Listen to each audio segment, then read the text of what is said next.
आप में से कई लोग ये जानते होंगे कि अगर आप नेपाल विजिट करते हो तो वहाँ पर इंडियन करेंसी या जो हमारे इंडियन रुपीस है वो एक्सेप्ट किए जाते हैं। किसी भी दुकान पे बिजनेस ओनर को आप अपने रुपीस दे सकते हैं और वो एक्सेप्ट करेंगे और नेपाली रुपीस भी एक्सेप्ट करेंगे। लेकिन क्या आप जानते हो कि कोई ऐसा फॉर्मल पैक्ड सिस्टम नहीं है इंडिया नेपाल के बीच में, बल्कि हमारे दोनों गवर्नमेंट ने मिलकर 1 Indian rupee is equal to 1.6 Nepali रूपी फिक्स कर रखा है। और ना सिर्फ ये, लेकिन नेपाल के अंदर जितने कैश सर्कुलेशन में पैसे हैं वो भारत ही बनाकर उसको देता है। और इसकी वजह से इंडिया और नेपाल के बीच का रिलेशन इकोनॉमिकली काफी वियर्ड है कई दूसरे कंट्री से। और आज हम समझेंगे कि इंडिया नेपाल के बीच का जो ये करेंसी वाला इशू है वो कैसा है और कहां पर इंडिया इस चीज का बहुत फायदा भी लेता है। तो ये जो सारा इशू है करेंसी का, ये शुरू होता है साल 1993 में। अब नेपाल बेसिकली एक छोटा देश है जिसकी वजह से एक हाई क्वालिटी प्रिंटिंग प्रेस बनाना इनके लिए एक बहुत ज्यादा इकोनॉमिकली सेंसिबल बात नहीं है, क्योंकि जो बड़े प्रिंटिंग प्रेस होते हैं करेंसी बनाने के लिए वो महंगे तो होती है, लेकिन यहाँ पर नोट्स को डिजाइन करना, उन प्रेसेस को ऑपरेट करना, उनके लिए जो इंक्स, पेपर्स एंड अलग अलग मटेरियल्स लगते हैं उनको सप्लाई करके एक काफी सिक्योर सप्लाई चेन बनाकर रखना, ये चीजें बहुत ज्यादा मुश्किल होती है। छोटा देश ये नहीं कर सकता, बड़े देश कर सकते हैं और इसके लिए पैसे बनाना उनके लिए एक डिफिकल्ट टास्क बनता है। इसीलिए 1993 में भारत की रिजर्व बैंक ऑफ इंडिया ने अग्री किया नेपाल राष्ट्र बैंक को प्रिंटिंग सर्विस प्रोवाइड कराने के लिए और उसके लिए कुछ फीस भी चार्ज करेंगे, ऐसा उनके द्वारा कहा गया था। नेपाल को इसकी वजह से फायदा ये था कि भारत की जो प्रिंटिंग प्रोसेस में हाई क्वालिटी करेंसी नोट्स बनाकर मिलती है वो उनको इंडिया से बन के मिल जाएगी और साथ साथ इंडिया नेपाल के इकोनॉमिक टाइज और फंक्शन होंगे, क्योंकि लिटरली हम किसी देश की करेंसी प्रिंट कर रहे हैं तो उसकी वजह से टाइज तो अच्छे होने ही थे, क्योंकि एक ट्रस्ट यहाँ पे दिखाया जा रहा था। अब इसकी वजह से इंडिया को कई फायदे हुए और वही इस वीडियो का एम है जो हम समझेंगे। सबसे पहले थी स्टेबिलिटी।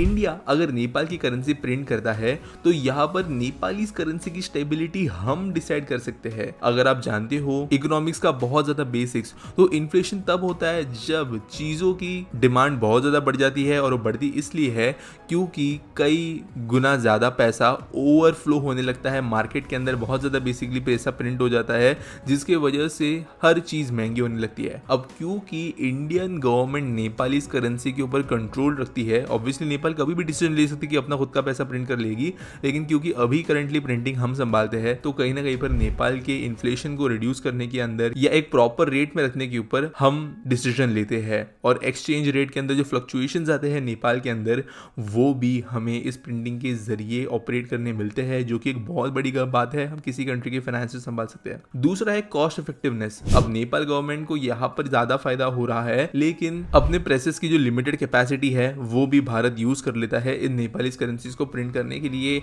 नेपाल के भी पैसे बचते हैं, भारत की भी प्रिंट यूटिलाइजेशन प्रॉपर्ली होती है। तीसरा है डिपेंडेंसी। नेपाल इंडिया के ऊपर जब रिलायंस बन चुका है अपनी करेंसी प्रिंटिंग के लिए, तो एक सेंस ऑफ डिपेंडेंसी नेबर के ऊपर बन जाती है। इंडिया अगर कोई भी चीज ऐसी करता है जिसकी वजह से ये काम बंद हो तो नेपाल के ऊपर इसका इफेक्ट जरूर पड़ेगा, और इसीलिए नेपाल जो है डायरेक्टली अपने इकोनॉमिक टाइज इंडिया के साथ में खराब नहीं करेगा। मे बी फ्यूचर में नेपाल ये कर सकता है कि वो अपनी खुद की प्रेस बना ले, लेकिन अभी करेंटली डिपेंडेंसी है जिसके लिए कोई भी गलत स्टेप लेने के पहले नेपाल इंडिया के बारे में बहुत सोचता है। वैसे रिसेंटली पॉलिटिकल टेंशंस हाई हुए थे, लेकिन अभी फिर से बैक टू नॉर्मल वो हो चुके हैं और ये प्रिंटिंग वाला काम चल ही रहा है। नेक्स्ट है सोवेनिटी। नेपाली में से कई लोग जो है या नेपाली सिटीजन जो है वो इस अरेंजमेंट को लॉस ऑफ सॉवरेनिटी समझ सकते हैं, यानी बेसिकली उनके देश की आजादी जो है ओवरऑल वो किसी और देश के हाथ में है, ऐसा वो समझ सकते हैं। कहीं ना कहीं पर ये थोड़ा सही भी है, क्योंकि इंडिया अगर ऐसा होता तो वो भी कॉन्टेक्स्ट ऐसे ही पकड़ा जाता, लेकिन जरूरी ऐसा नहीं है, क्योंकि जो प्रिंटिंग होती है इन करेंसी नोट्स की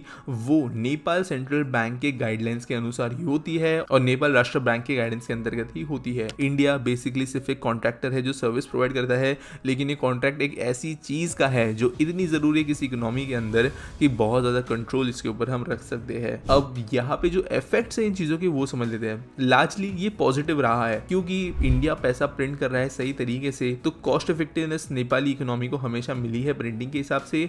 और इंडिया का फॉर्मल पैग सिस्टम होने की वजह से, पैग यानी कि जो एक्सचेंज रेट्स है वो ज्यादातर फ्लोटिंग नहीं होते, उनको फिक्स कर जाता है। पहले वैसे 1.4 नेपाली रुपी एक इंडियन के बराबर था, लेकिन अभी उसको चेंज करते हुए 1.6 कर दिया गया है और ये स्टेबिलिटी मेंटेन रहती है, जिसकी वजह से दोनों देशों के बीच में ट्रेड होना बहुत ईजी है। और क्योंकि ये स्टेबिलिटी है इसके लिए नेपाल के अंदर लोग इंडियन करेंसीज को भी भी एक्सेप्ट करते हैं, क्योंकि उनको पता है कि एक इंडियन करेंसी की वैल्यू नेपाल के हिसाब से कितनी है, और गवर्नमेंट जब तक उसे चेंज नहीं करती तब तक वो वही स्टेबल रहेगी। अगर आज 10 है कल 20 है तो वैसे में बिजनेस हो नहीं पाएगा। इसके लिए गवर्नमेंट जो है नेपाल की मदद करती है। क्या आपको ये चीज़ पता थी? नहीं तो इस वीडियो को ज़रूर एक लाइक देना, चैनल को हमारे सब्सक्राइब करना, वीडियो टॉपिक सजेशन सब मुझे कमेंट्स में दे सकते हो, और मिलेंगे अगले वीडियो में।